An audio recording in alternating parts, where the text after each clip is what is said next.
Welcome to టీ10. నేను మీ సుందర్. ఈరోజు విద్యార్థుల పోరాటం విజయం సాధించింది. ధర్మేంద్ర ప్రధాన్ తన విద్యాశాఖ మంత్రి పదవికి రాజీనామా చేసిండు. ఈ నేపథ్యంలో మన స్టూడియోలో ఇద్దరు సామాజిక ఉద్యమకారులు ఉన్నారు. ఒకరు కేవీపీఎస్ తెలంగాణ రాష్ట్ర కార్యదర్శి స్కైలాబాబు గారు. నమస్తే అండి. నమస్కారం. అదేవిధంగా వీసీకే అధికార ప్రతినిధి తెలంగాణ శ్యామ్ ఉన్నారు. నమస్తే శ్యామ్. స్కైలాబ్ గారు, మీరు చెప్పండి, ధర్మేంద్ర ప్రధాన్ రాజీనామా బాధ్యతాయుతంగా తను చేసిందిగా చూడొచ్చా, లేదంటే విద్యార్థుల పోరాట విజయంగా చూడొచ్చా? విద్యార్థుల పోరాట విజయంగా చూడాలి. ఎందుకంటే బాధ్యతాయుతంగా చూడాల్సి వస్తే 22 మంది విద్యార్థులు చనిపోయినప్పుడు 22 లక్షల మంది విద్యార్థుల భవిష్యత్తుతో చెలగాటం ఆడినప్పుడే అప్పుడే రాజీనామా చేయాల్సి ఉండే. అప్పుడే చేసి ఉంటేనో బాధ్యతాయుతంగా అయ్యేది. కానీ వందలాది మంది విద్యార్థుల తలలు పగలగొట్టి కాలు రెక్కలు ఇరుగొట్టి క్షతగాత్రులను చేసి తీవ్రమైనటువంటి నిర్బంధాన్ని, క్రూరత్వాన్ని, పైశాచిక ఆనందాన్ని పొందినటువంటి ప్రభుత్వం ఇప్పుడు బాధ్యతాయుతమైందనేటువంటి దానికి అర్థం లేదు. ముమ్మాటికి సోనం వాంగ్చుక్ చేసినటువంటి ఆమరణ నిరాహార దీక్ష, ఢిల్లీలో రాజుకున్నటువంటి విద్యార్థి యువతరం యొక్క గర్జించినటువంటి తీరు, దేశం మొత్తాన్ని అలుముకున్నటువంటి తీరు, అన్ని రాష్ట్రాల రాజధానుల్లో సాగినటువంటి పోరు, అదేవిధంగా మధ్యతరగతికి ఉన్నటువంటి వాళ్ళు సుప్రీంకోర్టు న్యాయమూర్తులతో సహా, సినీ ఇండస్ట్రీలో ఉన్నటువంటి ప్రముఖులతో సహా అనేక మంది క్రీడాకారులు, అనేక మంది ప్రముఖులు, మేధావులు, ప్రతిపక్ష పార్టీలు అందరినీ కదిలించినటువంటి ఒక మహోద్యమం అనేటువంటిది ఈ ఉద్యమం. ఎందుకంటే బీజేపీ అధికారంలోకి వచ్చిన తర్వాత ఒక 2 ఉద్యమాలు, బీజేపీ కేంద్రంలో ఉన్నటువంటి వాళ్ళ యొక్క నియంత పాలనకి చరమగీతం పాడినటువంటి 2 ఉద్యమాల్ని మనం బేరీజు వేసుకోవచ్చు.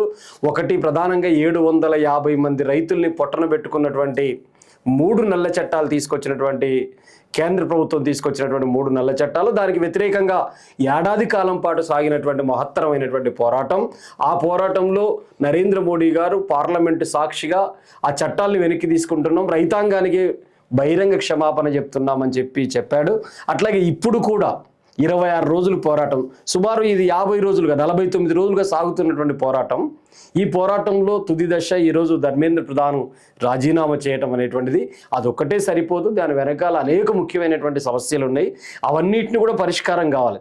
నా దృష్టిలో ఇది ఒక తాత్కాలికమైనటువంటి స్వల్ప విజయం లాగానే నేను భావిస్తున్నాను. ఎందుకంటే దీనికి బలమైనటువంటి విజయాలు రావాల్సి వచ్చినప్పుడు ఈ విద్యార్థుల యొక్క భవిష్యత్తుకు ప్రమాదకరంగా ఉన్నటువంటి ఎన్టీఏ ఏదైతుందో దాన్ని పూర్తిగా రద్దు చేయటం అనేటువంటిది జరగాల్సిన అవసరం ఉంది. ఆ విషయం మాట్లాడదాం స్కైలాబ్ గారు. శ్యామ్ గారు, మీరు చెప్పండి, నిన్నటి వరకు అదే విద్యార్థులను దేశద్రోహులు అన్నారు, అర్బన్ నక్సలైట్లు అన్నారు, ఖలిస్తానీలు అన్నారు, పాకిస్తానీ ఫండెడ్, చైనా ఫండెడ్ అన్నారు, హిందూ వ్యతిరేకులు, దేశ వ్యతిరేకులు, ధర్మ వ్యతిరేకులు అని అన్నారు. ఇక వాళ్ళతోటే కేంద్ర మంత్రులు కూర్చొని చర్చలు జరిపినారు. సోనం వాంగ్చుక్ గురించి ప్రధానమంత్రి నరేంద్ర మోడీ వీడియో మాట్లాడినారు, ట్వీట్ చేసినారు. ఎట్లా చూడాలి దీన్ని? ముందుగా సుందరన్న, మీకు పెద్దలు కేవీపీఎస్ స్కైలాబ్ అన్న గారికి సామాజిక ఉద్యమాల వందనాలు. జై భీమ్. స్కైలాబ్ అన్న ఇంతకుముందు మనకు చక్కగా వివరంగా చెప్పాడు. 100కు 200%. ఇది కేవలం ఏదో నీట్ పేపర్ లీక్ అయితే ధర్మేంద్ర ప్రధాన్ ఈ చిన్న విషయం. ఇది విద్యార్థులు డెమోక్రసీ బాగుండాలని 12 ఏళ్ల నుంచి భారతదేశంలో డెమోక్రసీ, ప్రజాస్వామ్యం ప్రమాదంలో పడ్డది. అన్ని వర్గాల ప్రజలు ప్రమాదంలో పడ్డారు. డెమోక్రసీ ప్రమాదంలో పడ్డారంటే అన్ని వర్గాల ప్రజలు ప్రమాదంలో పడ్డాయి. కాబట్టి ఈ ప్రజాస్వామ్య పరిరక్షణ కోసం జరుగుతున్నటువంటి ఇది ఒక పెద్ద ఉద్యమం. అందుకే సోనం వాంగ్చుక్ గారి పేరు అన్న ఇంతకుముందు చెప్పుకుంటూ ఆయన ఒక గొప్ప స్టేట్మెంట్ పాస్ చేశాడు. ఆయన ఏ రాజకీయ పార్టీలకు సంబంధించినటువంటి వ్యక్తి కాదు. తెలంగాణ హక్కుల కోసం ఇక్కడ ఉన్నటువంటి యోధులు ఏ విధంగా ఈ నేల హక్కుల కోసం, ఈ అస్తిత్వం కోసం పోరాటం చేశారో, అక్కడ ఉన్నటువంటి లడాక్ హక్కుల కోసం పోరాటం చేసినటువంటి గొప్ప సామాజిక సైంటిస్ట్. అటువంటి వ్యక్తిని కూడా దేశద్రోహి అన్నారు, అర్బన్ నక్సలైట్ అన్నాడు, హిందూ వ్యతిరేక అన్నారు, రకరకాలు అన్నారు. అటువంటి మహానుభావుడే చెప్పాడు ఏమన్నాడంటే, ఈ దేశంలో ఒక స్వాతంత్ర ఉద్యమాన్ని చేయాల్సినటువంటి అవసరం ఉంది. మనం రెండో స్వాతంత్ర ఉద్యమానికి ఈ దేశంలో ఉన్నటువంటి యువత, సబ్బండ వర్గాల ప్రజలందరూ సిద్ధం కావాలని చెప్పారు. ఎస్, స్వాతంత్ర ఉద్యమంలో ఒక మెట్టు ఎక్కిన మనం, ఇంకా 99 మెట్లు ఉన్నాయి. స్కైలాబ్ అని చెప్పినట్టు ఆ 99 మెట్లు ఎక్కినప్పుడే నిజమైనటువంటి స్వాతంత్రం, ప్రజాస్వామ్య దేశంగా మనము అంటే అప్పుడు పరిగణించాలి. అప్పటి వరకు 12 ఏళ్ల నుంచి ప్రజాస్వామ్యం ప్రమాదంలో పడ్డది. వాళ్ళు మొదలు పెట్టినప్పుడే ఎప్పుడైతే పేపర్ లీక్ అయిందో ఈ దేశంలో ఉన్నటువంటి యువతను పట్టుకొని కొంతమంది లాయర్లను పట్టుకొని జస్టిస్ గారు చేసినటువంటి కమెంట్స్ ఏవైతే ఉన్నాయో ఈ దేశంలో ఎవరికి పడితే వాళ్ళకు ఒక అలవాటు అయిపోయింది, ఫ్యాషన్ అయిపోయింది. పోరాటం చేసేటువంటి సామాజిక కార్యకర్తలను అవమానించడం, చదువుకున్నటువంటి వ్యక్తుల్ని దొంగ సర్టిఫికెట్లు తీసుకొచ్చి అని రకరకాలుగా బ్లాక్మెయిల్ చేస్తా ఉన్నారని వ్యవస్థని కించపరచడం ద్వారా వచ్చింది. దొంగ సర్టిఫికెట్లు తెచ్చుకున్నది పెద్ద ఆయన, ఆ సార్ గద్దె మీద కూర్చుని అందరికీ తెలుసు, నాకు తెలుసు. దొంగ డిగ్రీ సర్టిఫికేట్ పెట్టింది ఆయన. సోనం వాంగ్చుక్ స్పెల్లింగ్ తెలియనటువంటి వ్యక్తులు ఈ దేశాన్ని పాలిస్తారు, అది మన దౌర్భాగ్యం. సోనం వాంగ్చుక్ స్పెల్లింగ్ తెలియదు. కాబట్టి మనం ఏమంటున్నాం అంటే నువ్వు వాళ్ళు రాగానే మేము చెప్పాం ఏమంటే మంచి ఉద్యమాలు లేవనెత్తారు, మంచి అంశాలు లేవనెత్తారు. ఏ సోషల్ మీడియా ఐటీ సెల్ బతాయిల బ్యాచ్ ను పెట్టుకొని నరేంద్ర మోడీ గారు మాట్లాడేటువంటి వ్యక్తులకు స్కైలాబ్ చెప్పినట్టు కమ్యూనిస్టులు కాదంట వీళ్ళు, చైనా కుక్కలు, ఎర్ర కుక్కలు, చైనా ఏజెంట్లు, అక్కడి నుంచి ఫండ్ వస్తుంది సోనం వాంగ్చుక్ వీళ్లకు, దీని వెనకాల అర్బన్ నక్సలైట్లు ఉన్నారని ఈ రాష్ట్రంలో ఉన్నటువంటి ఫోక్సో కేసు నిందితుల తండ్రులు కూడా మాట్లాడారు. ఇందుకు గొప్ప మేధావిని అనేటువంటి వ్యక్తి రఘునందన్ సార్ ఆయన కూడా మాట్లాడారు. కాబట్టి అన్ని వీళ్ళ కుట్రలు కుతంత్రాలు, వీళ్ళు తప్పులు చేసి కమ్యూనిస్టులు మెనుకుతారు. వాస్తవానికి రాష్ట్రంలో ఎక్కడ కూడా కమ్యూనిస్టులు మన కేరళలో ఉండే ఎక్కడ లేరు అధికారంలో. అంటే వాళ్ళ తప్పులను కప్పిపుచ్చుకోవడం కోసం వీళ్ళంతా కమ్యూనిస్టుల మీద నువ్వు కూడా చేతులు ఎత్తుకోదు. ఎన్ని రోజులు ఇటువంటి ఆటలు సాగుతాయి చెప్పు. కాబట్టి విద్యార్థులు, దేశభక్తులు, భగత్ సింగ్ వారసులు, అంటే ప్రశ్నించిన వాళ్ళు అర్బన్ నక్సలైట్లు, ప్రశ్నించిన వాళ్ళు దేశద్రోహులు. ఇప్పుడు ఈ దేశం మాదని నా ద్రోహులు ఎవరు వాళ్ళు చెప్పాలి కదా.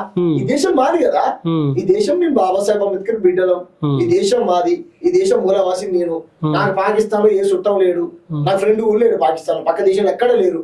మీ బీజేపీ కేంద్ర మంత్రుల పిల్లలు మొత్తం America, Australia, Switzerland, Ireland, Scotland, Europe ఇటువంటి దేశాలలో చదువుకుంటారు. మాకైతే చుట్టాలు లేరు. ఇప్పుడు నేను అంబేద్కర్ ఐడియాలజీని స్కైలాబ్ ఒప్పుకుంటాడు ఒప్పుకోకండి, వీళ్ళంతా ఆర్మీలు బతుకొచ్చారు ఈ దేశానికి. బట్ మాట్లాడు ఈ దేశం మాది. స్కైలాబ్ అంటారు ప్రపంచాన్ని అంతా ప్రేమించు, నేను ఆర్మీలు ప్రేమించా, ఈ దేశం నాది. కాబట్టి మేము అంటున్నాం మా దేశానికి బతుకొచ్చి ఇక్కడ కుల వ్యవస్థను తయారు చేసి మేము రాసుకున్నటువంటి మా డెమోక్రసీని మాకు లేకుండా చేస్తాం, మాకే రకరకాల దేశ ద్రోహాలను ముద్ర వేస్తాం అంటే ఎలా ఊరుకుంటాం? దాంట్లో నుంచి పుట్టుకొచ్చిందే ఈ పార్టీ. మీరు 2 కోట్ల ఉద్యోగాలు ఇస్తాను ఇవ్వకుండా నిరుద్యోగ యువతిని, జెన్జీని ముఖ్యంగా అవమానించారు. అందుకని చెప్పేసి వాళ్ళు ఆగ్రహించారు. వాళ్ళ ఆగ్రహానికి మేము తోడయ్యాము. ఇంకా రానున్నటువంటి రోజుల్లో పెద్ద ఎత్తున సిజేపీ పార్టీకి మేము సంపూర్ణమైనటువంటి మద్దతుని తెలియజేశాం కూడా. వాళ్ళు మాత్రమే నిజమైనటువంటి భారతీయులు, వాళ్ళతోనే ఈ దేశంలో ఏదైనా సాధ్యం. 100 మంది ఎంపీలు ఉన్న కాంగ్రెస్ తో సాధ్యం కాలేదన్నా. అటువంటి సిజేపీ సోషల్ మీడియాలో, ఇన్స్టాగ్రామ్ లో పుట్టినటువంటి పార్టీకి నరేంద్ర మోడీ గారు కూడా అర్ధరాత్రి నిద్ర మానేసి 11 గంటలకు రీల్స్ పెట్టి ప్రజలారా అని భయభ్రాంతులకు గురి చేశారు. అంటే that is beauty of democracy, that is Gen Z youth, that is Ambedkar వారసులు, దట్ ఈస్ మహాత్మా పూలే వారసులు, దట్ ఈస్ భగత్ సింగ్ వారసులు. ఇది వాళ్ళ విజయం. స్కైలాబ్ గారు మీరు చెప్తున్నారు ఇది తాత్కాలిక విజయం అన్నారు. తాత్కాలిక విజయం అంటే ఇంకా పెద్ద స్టెప్ ఏదో ఉంది అనే కదా అర్థం. ఇంకేం కావాలి ఇంకా విద్యార్థులు గెలవడం అంటే? ముఖ్యంగా నీట్ లాంటి పరీక్షలు ఏవైతున్నాయో అవి రాష్ట్ర ప్రభుత్వ ఆధీనంలో ఉండాలి. కేంద్ర ప్రభుత్వం మొత్తం అధికారాలని తమ గుప్పిట్లో పెట్టుకొని రాష్ట్రాల యొక్క హక్కుల్ని కాలరాయటం అనేటువంటిది ఒక పరీక్ష రూపంలో కాదు, ఇంకా అనేక రూపాల్లో కేంద్రం ఆధిపత్యం చెలాయించటం అనేటువంటిది, అధికారాలన్నీ వికేంద్రీకరణ చేసుకోవటం అనేటువంటిది వాళ్ళ ఉద్దేశంగా ఉన్నది. దాంతో రాష్ట్రాల హక్కులు కాలరాయబడుతున్నాయి. కాబట్టి పేపర్ లీక్ నీట్ పరీక్ష 3 సార్లు లీక్ అయింది. అనేక పేపర్ లీకులు 84 సార్లు పేపర్ లీకులు అయినాయి. కోట్లాది మంది విద్యార్థుల ప్రాణాల జీవితాలతో చెలగాటమాడినటువంటి పద్ధతి ఈ 12 ఏళ్ల కాలంలో చాలా సార్లు జరిగింది. 152 సార్లు జరిగింది. ఎస్పెషల్లీ కరోనా తర్వాత అత్యధిక భాగం జరిగినటువంటి ఎక్కువ ఉన్నటువంటి పరిస్థితి ఉంది. అందుకని రాష్ట్ర ప్రభుత్వాలకి ఇవ్వాలనేటువంటిది నీట్ పరీక్ష రాష్ట్ర ప్రభుత్వాలకి ఇవ్వాలి. ఎన్టీఏను రద్దు చేయాలి, కంప్లీట్ గా రద్దు చేయాలి. నేషనల్ టెస్టింగ్ ఏజెన్సీ ఏదైతే టెస్టింగ్ ఏజెన్సీ అనేటువంటి దాన్ని కంప్లీట్ గా రద్దు చేయాలి. నీట్ పరీక్ష అనేటువంటిది రాష్ట్ర ప్రభుత్వం అధికారంలో, రాష్ట్ర ప్రభుత్వ ఆధీనంలోనే జరగాలి. కేంద్ర ప్రభుత్వం దాంట్లో జోక్యం చేసుకోకూడదు అనేటువంటిది ఒక ముఖ్యమైనటువంటి అంశం. ఇది కాక 2020లో NEP national new education policy, నూతన జాతీయ విద్యా విధానం అనేటువంటిది సంపన్న వర్గాలకు సంపద కూడబెట్టినట్టుగా, అంటే అట్టడుగు వర్గాలకు రిజర్వేషన్స్ కంప్లీట్ రద్దు చేసి అత్యున్నతమైనటువంటి విద్యా అవకాశాలని అట్టడుగు వర్గాలకు దూరం చేసేటువంటి పద్ధతులలో ఎన్ఈపి ఉంది. ఆ ఎన్ఈపిలోకి వెళ్ళి పుట్టుకొస్తున్నటువంటి విష సర్పాలే ఇప్పుడు ఇవన్నీ కూడా ఎన్టీఏలు కానీ మిగతా అనేక టెస్టులు కానీ సెట్ కానీ నీట్ కానీ సెట్ కానీ చాలా ఎగ్జామ్స్ ఉన్నాయి ఇవన్నీ కూడా. అందుకని ఎన్ఈపిని కంప్లీట్ గా రద్దు చేయాల్సిన అవసరం ఉంది. ఎన్ఈపి నూతన జాతీయ విద్యా విధానాన్ని రద్దు చేయటం ద్వారా ఈ దేశంలో విద్యా వ్యవస్థ సంక్షోభం నుంచి ఈ దేశాన్ని బయటపడేయడానికి అవకాశం ఉంది. నెంబర్ 1. అట్లాగే ఎన్సీఆర్టీ సిలబస్ను కూడా కంప్లీట్గా కేంద్ర ప్రభుత్వం ఒక మత ఛాందస వాదుల్ని తయారు చేసేటువంటి వైపుగా ప్రయాణం చేస్తుంది. ఎన్సీఆర్టీ సిలబులో చరిత్రలో ఆర్కియాలజీ డిపార్ట్మెంట్ ఉంది, చరిత్రలో పురావస్తు శాఖ ఉంది, అనేక అంశాలు చారిత్రక ఆధారాలు ఉన్నటువంటి అంశాలను కూడా మసకబార్చి వాటన్నిటిని కనుమరుగు చేసి మతం ప్రాతిపాదికన చరిత్రను మార్చాలనేటువంటి కుట్రలు కుతంత్రాలు చేస్తుంది. అసలు కేంద్రంలో బీజేపీ అనేటువంటిది మతం ఆధారంగా మొత్తం వ్యవస్థను నడపాలనుకుంటుంది. అట్లా కాదు, మనిషి కేంద్రంగా నడపాలి, రాజ్యాంగబద్ధంగా నడపాలి, దేశం కేంద్రంగా నడపాలి. అట్లా చూడకుండా మతం కేంద్రంగా హిందువు ముస్లిము, హిందువు క్రైస్తవుడు, హిందువు బౌద్ధుడు అనేటువంటి ఈ వేరియేషన్స్ తోటి పరిపాలన సాగించిన తర్వాత భారతీయులందరూ ప్రజాస్వామ్యం పక్కన నిలబడ్డారు అనేటువంటి దాన్ని ఆలోచించకుండా మతం ప్రాతిపదికన ఆలోచించేటువంటి వైఖరి రావడం ద్వారా ఇప్పుడు ఇంతకుముందు ఏమైనా శ్యామ్ చెప్పినట్టు ఈ ఉద్యమంలో పాల్గొన్న ప్రతి ఒక్కరిని దేశద్రోహులు. నేను అదే అడుగుదాం అనుకున్నా. శ్యామ్ ఒక కామెంట్ చేశారు, దేశద్రోహులు ప్రశ్నించిన ప్రతి ఒక్కరిని, ఉద్యమం చేసిన ప్రతి ఒక్కరిని దేశద్రోహులు అంటున్నారు. శ్యాము దానికి ఒక కౌంటర్ కామెంట్ చేశారు, మీరేమంటారు?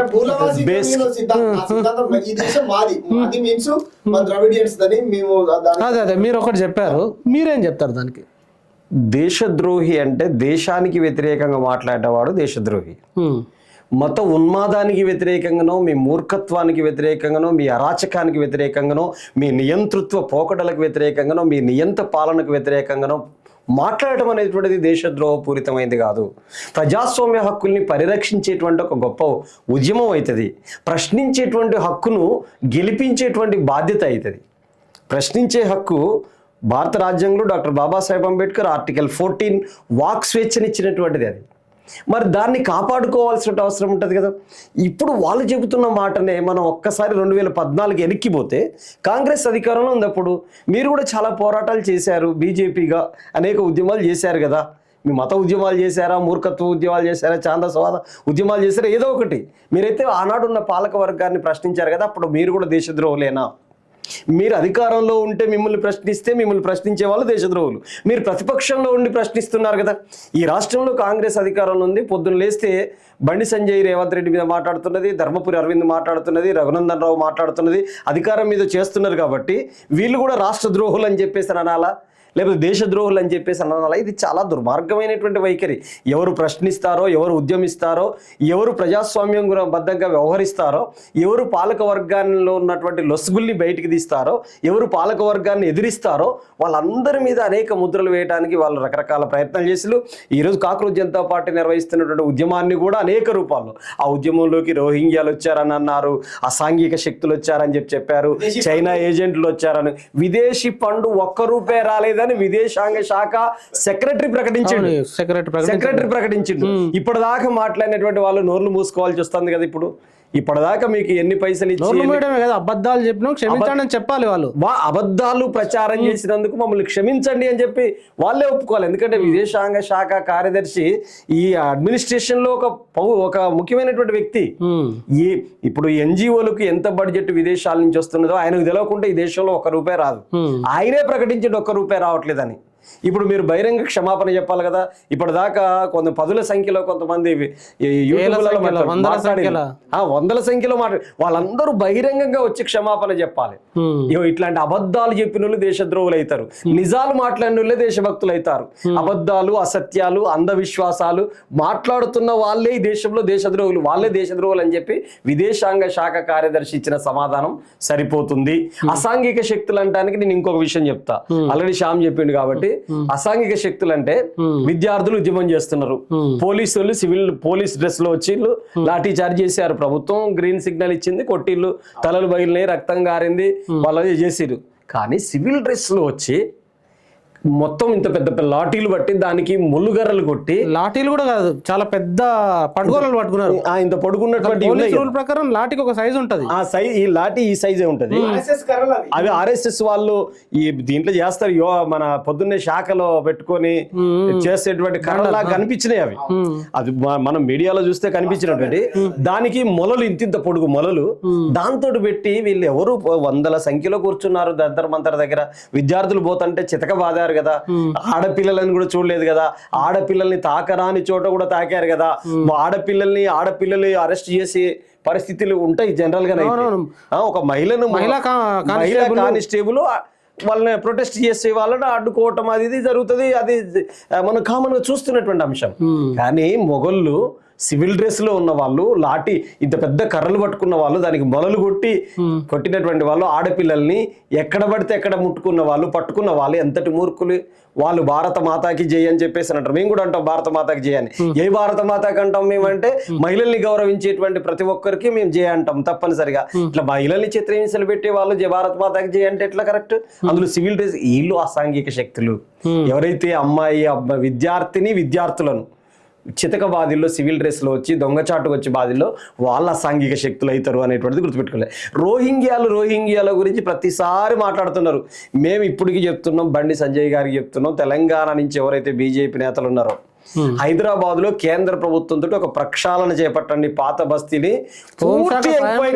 ఇప్పుడు చెప్తున్నారు మీరు, బండి సంజయ్ గారికే చెప్తున్నా, ఆయన కేంద్ర హోంశాఖ సహాయ మంత్రి.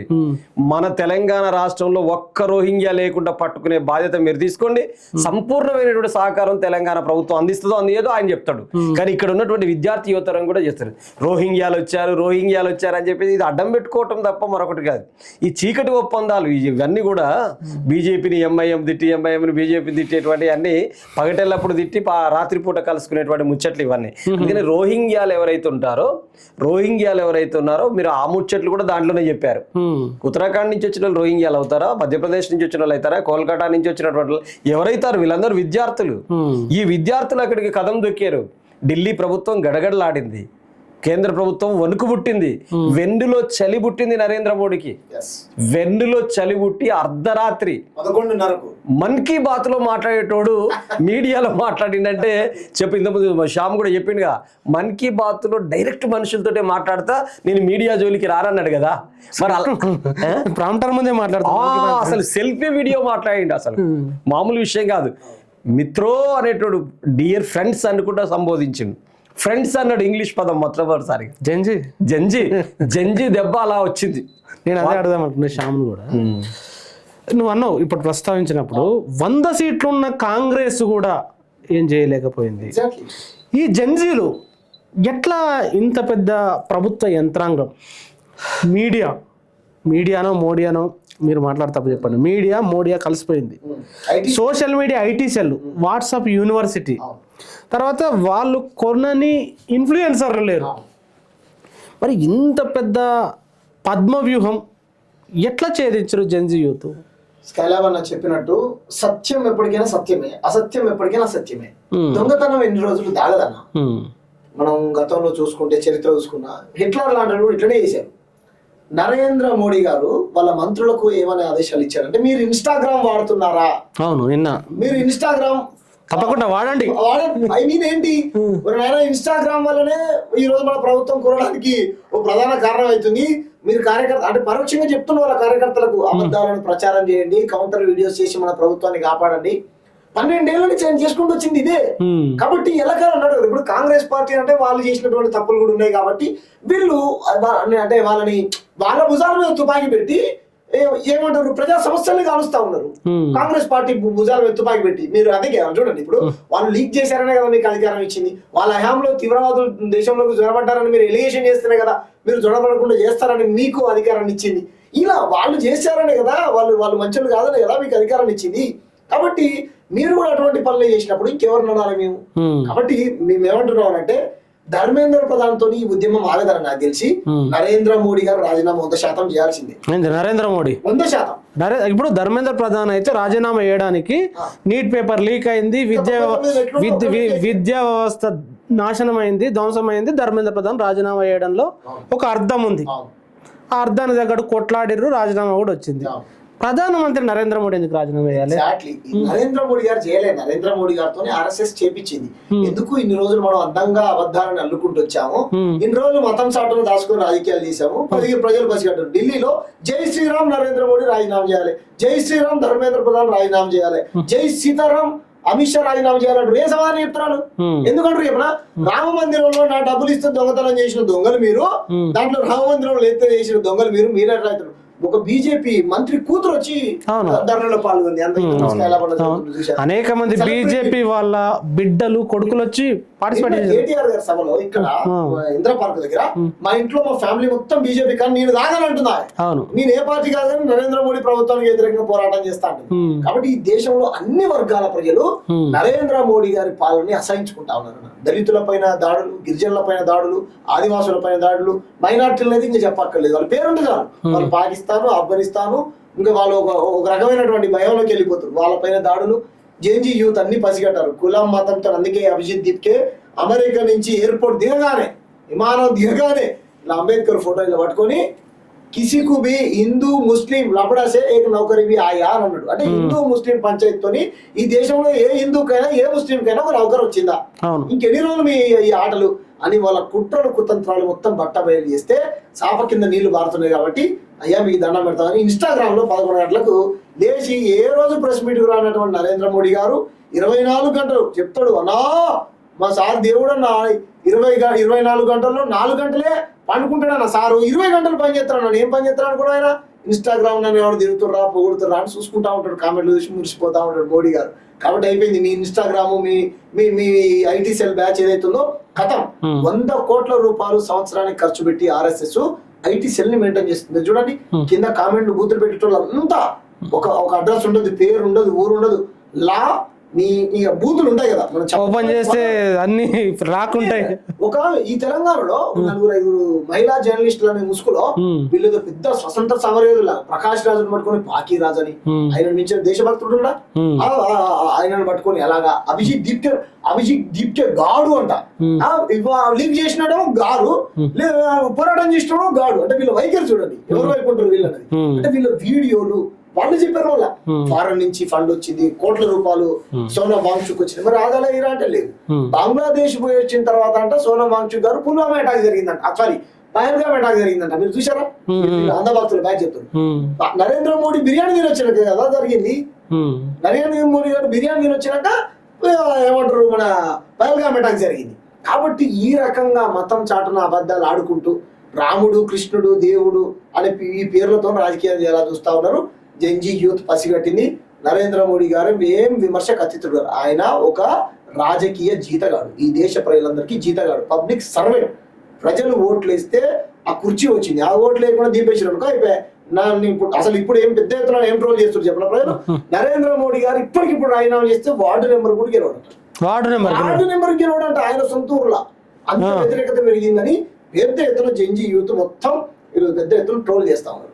అటు మేము అంటున్నాం నరేంద్ర మోడీ గారికి tata bye bye good bye.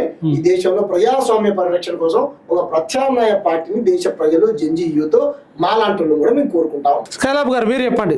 విద్యార్థుల సమస్య, ధర్మేంద్ర ప్రధాన్ రాజీనామా చేసిండు.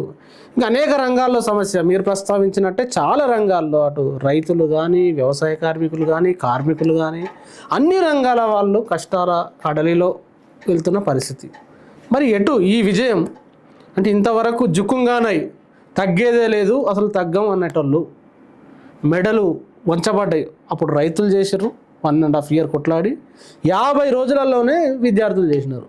అంటే ఈ పోరాటాల విజయం ఎటువైపు తీసుకెళ్తుంది భారత ప్రజాస్వామ్యాన్ని, ప్రజాస్వామిక ఉద్యమాలని? బేసికల్గా భారత రాజ్యాంగం మీద ప్రమాణం చేసి ప్రజాస్వామ్యాన్ని పరిరక్షిస్తామని అధికారంలోకి వచ్చినటువంటి 12 ఏళ్ల కాలంలో, బీజేపీ అధికారంలోకి వచ్చిన ఈ 12 ఏళ్ల కాలంలో ప్రజాస్వామ్యాన్ని పరిహాసం ఆడేటువంటి చర్యలకే ఒడిగట్టింది తప్ప ప్రజాస్వామ్యాన్ని పరిరక్షించే ఏ చిన్న పని కూడా చేయలేకపోయింది. పైగా ఏ రాజ్యాంగం మీదనైతే ప్రమాణం చేశారో ఆ రాజ్యాంగాన్ని కంప్లీట్గా రద్దు చేస్తామనేటువంటి వైపు ప్రయాణం చేశారు. ఆ మాటలు కూడా చాలా సందర్భాల్లో అన్నారు, మీకు కూడా చెప్పినాను. అనంత్ కుమార్ హెగ్డే మాట్లాడారు, ధర్మపురి అరవింద్ మాట్లాడి, ఇంకా చాలామంది మాట్లాడారు. ఆ రాజ్యాంగం యొక్క దెబ్బకి వాళ్ళ సీట్లు అనేటువంటి కంప్లీట్గా తగ్గిపోయినటువంటి పరిస్థితి ఉంది. గతంలో ఉన్నటువంటి భారీ ఎత్తునటువంటి స్కోర్ అంతా బలహీనపడ్డటువంటి పరిస్థితి ఉంది. స్టెఫిన్ పెట్టి లేబట్టినటువంటి పరిస్థితి ఉంది ప్రభుత్వాన్ని. అంటే రాజ్యాంగం యొక్క దెబ్బ అప్పుడు తగిలింది, రైతుల దెబ్బ తగిలింది అప్పుడు. ఇప్పుడు విద్యార్థుల యొక్క ఉద్యమ సెగ అనేటువంటిది ఖచ్చితంగా ఈ ప్రభుత్వాన్ని కూల్చే వైపుకు కూడా ప్రయాణం చేస్తుంది అనేటువంటిది మా విశ్వాసం. ఎందుకు చెప్తున్నా ఈ మాట అంటే 49 కూల్చడం అంటే ప్రభుత్వాన్ని కూల్చిన వాళ్ళు, ప్రభుత్వాన్ని వ్యతిరేకించిన దేశద్రోహులు అంటున్నారు. మరి వాళ్ళు కూల్చడం వేరు, దింపడం వేరు. ప్రభుత్వాన్ని అధికారం నుంచి దింపడం, మీరు అంటున్నారు దింపడం గురించి. కూల్చడం అంటే ఇప్పుడు మేము పోయి ఏమో గడపరలు అనుకొని గొడ్డలేసి కొట్టేది కాదు, చేసేది కాదు. అధికారం నుంచి దించడం, మీకు ఇచ్చిన కుర్చీ అధికారం, ప్రజాస్వామ్యంగా బద్ధంగా పాలించండి, రాజ్యాంగబద్ధంగా పరిపాలన చేయండి అని చెప్పి అధికారం ఇచ్చింది దేశ ప్రజలందరూ, భారతీయులందరూ ఇచ్చారు. కానీ మీరు అటువైపు ప్రయాణం చేయకుండా కొద్దిమంది ప్రయోజనాల కోసం మీరు పనిచేస్తున్నారు. సామాజికంగా చూసుకుంటున్నప్పుడు బ్రాహ్మణ్ కా బనియా కోసం పనిచేస్తుంది ప్రభుత్వం. ఆర్థికంగా చూసుకుంటున్నప్పుడు కార్పొరేట్లు, అదానీలు, అంబానీలు, టాటాలు, బిర్లాలు అటువైపు ప్రయాణం చేస్తుంది. అందుకని ఈ జనరల్గానే డాక్టర్ బిఆర్ అంబేద్కర్ మాటల్లో చెప్పాలంటే ఈ దేశంలో brahminism, capitalism both are enemies in Indian people అని చెప్పి ఆయన అన్నాడు. అది ఇప్పుడు స్వయంగా బీజేపీ అమలు చేస్తుంది. వాళ్ళ ప్రతినిధిగా వాళ్ళు ఉన్నారు కాబట్టి జరుగుతుంది. అందుకని రైతులు పోరాటం చేశారు, విజయం సాధించారు. సంపూర్ణ విజయం కూడా కాలేదు. ఆయన నల్ల చట్టాలు ఎన్నికి తీసుకున్నాడు, క్షమాపణ చెప్పిండు. కానీ వేరే ముసుగులో మళ్ళీ రైతుల మీద భారాలు వేసేటువంటి పద్ధతులు, మోటార్లకు మీటర్లు పెట్టడం కానీ, రకరకాల కరెంటు ఛార్జీలు పెంచడం కానీ, గిట్టుబాటు ధర ఇవ్వకపోవటం కానీ, జేతీ ఘోష్ కమిషన్ అమలు చేయకపోవటం కానీ, స్వామినాథన్ కమిషన్ సిఫారసులు ఏవి కూడా అమలు చేయకుండా రైతాంగం యొక్క పరిస్థితి ఎక్కడ వేసినట్టు అక్కడ. కార్మిక చట్టాలన్నింటినీ రద్దు చేశారు. 29 కార్మిక చట్టాలని ఒకే పార్లమెంటు సమావేశంలో కలంపోటుతో నరేంద్ర మోడీ ప్రభుత్వం రద్దు చేసింది. 4 లేబర్ కోడ్లు తెచ్చారు. ఈ 4 లేబర్ కోడ్ల యొక్క ముఖ్యమైన ఉద్దేశం కార్పొరేట్లకి ఈ కార్మికుల యొక్క శ్రమను దాచి పెట్టడం, అంతే తప్ప మరొకటి కాదు. సాంఘిక భద్రత కోల్పోతారు, కనీస సౌకర్యాలు ఉండవు, కనీస వేతనం ఉండదు, పని ప్రదేశాల్లో సౌకర్యాలు ఉండవు, వైద్యం పరిస్థితి ఉండదు. ఏ రకమైనటువంటి హక్కులు కార్మికులకు లేకుండా బానిస వ్యవస్థలోకి మార్చేటువంటి పద్ధతులలో 4 లేబర్ కోడ్లు తీసుకొచ్చారు. కార్మిక వర్గం ఇప్పటికి కూడా అనేక సార్వత్రిక సమ్మెల్లోకి కార్మిక వర్గం దిగుతున్నటువంటి పరిస్థితి ఉంది. ఈ పోరాటాన్ని వాళ్ళు కూడా స్ఫూర్తిగా తీసుకునేటువంటి అవకాశం ఉంది. వ్యవసాయ కార్మికులు కోట్లాది మంది ఉన్నారు.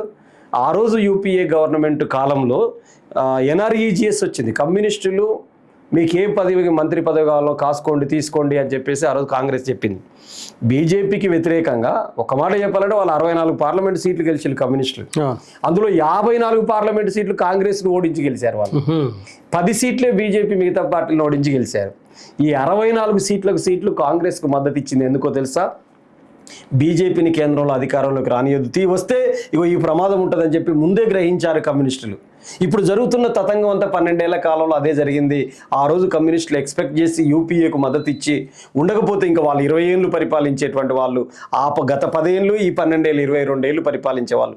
ఇంకా ఈ దేశం ఎంత మధ్యయుగాల కాలంలోకి పోయేదో మనం అర్థం చేసుకోవచ్చు. అందుకని ఆ రోజు వాళ్ళు యూపీఏ దాంట్లో ఎన్ఆర్ఈజిఎస్ వచ్చిందంటే మీకు మంత్రి పదవి కావాలంటే మాకు మంత్రి పదవులు వద్దు, మా పార్టీకి పదవులు వద్దు, ప్రజలకు చట్టాలు ఇవ్వండి అని చెప్పేసి ఈ చట్టాలు తీసుకొచ్చారు. యూపీఏ 1 గవర్నమెంట్లో జాతీయ గ్రామీణ ఉపాధి హామీ చట్టం, అటవీ హక్కుల చట్టం, సమాచార హక్కు చట్టం, ఇట్లాంటి చట్టాలన్నీ కమ్యూనిస్టుల యొక్క ఒత్తిడి వల్ల, కమ్యూనిస్టుల యొక్క కామన్ మినిమం ప్రోగ్రాంలో రాసుకున్న దాని ప్రకారం ఇప్పుడు ఆ చట్టాన్ని కంప్లీట్గా నీరుగార్చి వీబీజీ రామ్జీ బిల్లు పేరు మీద తీసుకొచ్చారు. అంటే వీళ్ళకు కనీసం వాళ్ళకి 200 రోజులు పని కల్పించాలి, అది లేకుండా చేసినటువంటి పరిస్థితి ఉంది. అందుకని మీరు అన్నట్టు ఈ దేశంలో మెజారిటీ ప్రజలకు ఉన్నటువంటి వాళ్ళు ఎవరైతే రైతులు, కార్మికులు, వ్యవసాయ కూలీలు, వీళ్ళే కాదు, ఎస్పెషల్లీ సామాజిక న్యాయాన్ని సమాధి చేస్తున్నారు. మొత్తం పబ్లిక్ సెక్టార్ని అమ్మేస్తున్నారు వీళ్ళు. ఒకవైపు మతం యొక్క మాటన మీకు ఒక మాటలో చెప్పాలంటే, ఒక ఇంట్లో బల్లి మొత్తం ఇంట్లో ఉన్నటువంటి క్రిమి కీటకాలన్నిటిని తిని కడుపుబ్బ తిని వచ్చి శ్రీరామచంద్రుడి ఫోటో వెనక దాక్కుంటుంది. ఎందుకు దాక్కుంటుంది అంటే నేను పచ్చి శాకాహారిని దేవా అని చెప్పేసి మొక్కుకుంటుంది. నరేంద్ర మోడీ ప్రభుత్వం కూడా అలాంటిదే. మొత్తం సమస్త ప్రజల హక్కులన్నింటినీ కాలరాసి హిందూ మతం అనేటువంటి మతం ముసుగులో దాక్కోవటం అనేటువంటిది, రాముడి పేరిట దాక్కోవటం అనేటువంటిది ప్రయత్నం చేస్తుంది. అన్ని రంగాల కార్మికుల ప్రజల యొక్క హక్కులన్నింటినీ ధ్వంసం చేసి, కార్పొరేట్లకు ఊడిగం చేసి ఈరోజు అటువైపున దాక్కునేటువంటి ప్రయత్నం చేస్తుంది. అందుకోసం ఈరోజు రాబోయేటువంటి రోజులలో ఈ విద్యార్థి ఉద్యమం యొక్క విజయాన్ని పుణికిపుచ్చుకొని, నాడు సాగించినటువంటి రైతాంగం సాధించినటువంటి ఆ పోరాట విజయాన్ని పుణికిపుచ్చుకొని రాబోయేటువంటి రోజులలో నరేంద్ర మోడీ ప్రభుత్వం ఒక్క క్షణం గద్దె మీద ఉన్న ఈ దేశానికి ప్రమాదమే. నరేంద్ర మోడీ ప్రభుత్వం గద్దె నుంచి దింపితే తప్ప దేశానికి రక్షణ లేదు, రాజ్యాంగానికి రక్షణ లేదు, ప్రజాస్వామ్యం బతకదు, రాజ్యాంగం బతకదు, ప్రజలకు ఏ హక్కులు ఉండవు, మత కొట్లాటలు, తర్వాత దేవుడి పేరిట కొట్లాటలు, అవినీతి జరగటాలు. మీరు చూశారుగా రామాలయం, అయోధ్య రామాలయంలో జరిగినటువంటి అవినీతి, బద్రీనాథ్ ఆలయంలో జరిగినటువంటి అవినీతి, పేపర్ లీకేజీలు, ఇవన్నీ చూస్తే మనకి ఏమర్థం అవుతుంది? బీజేపీ ప్రభుత్వం అనేటువంటిది అవినీతి వైపు, లీకుల వైపు, కార్పొరేట్లకు దోచిపెట్టే వైపు ఈ ప్రయాణం తప్ప అట్టడుగు వర్గాలకు ఇచ్చినటువంటి ఒక్క మేలు చెప్పండి మీరు. ఏటా 2 కోట్ల ఉద్యోగాలు ఇస్తా అన్నారు. 12 ఏళ్ల కాలంలో 24 కోట్ల ఉద్యోగాలు ఇవ్వాలి. 24 లక్షల ఉద్యోగాలు అయినా ఇచ్చారా? ఇవ్వలేదు కదా. గిట్టుబాటు ధర ఇస్తా అన్నారు, రైతులకు ఇచ్చారా? ఇవ్వకపోగా 3 నల్ల చట్టాలు తీసుకొచ్చారు కదా.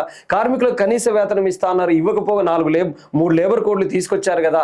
ఉపాధి కూలీలకు 212 దినాలు కల్పిస్తాము, చట్టాన్ని బలపరుస్తామని చెప్పారు కదా. ఉన్న చట్టాన్ని నీరుగార్చారు కదా.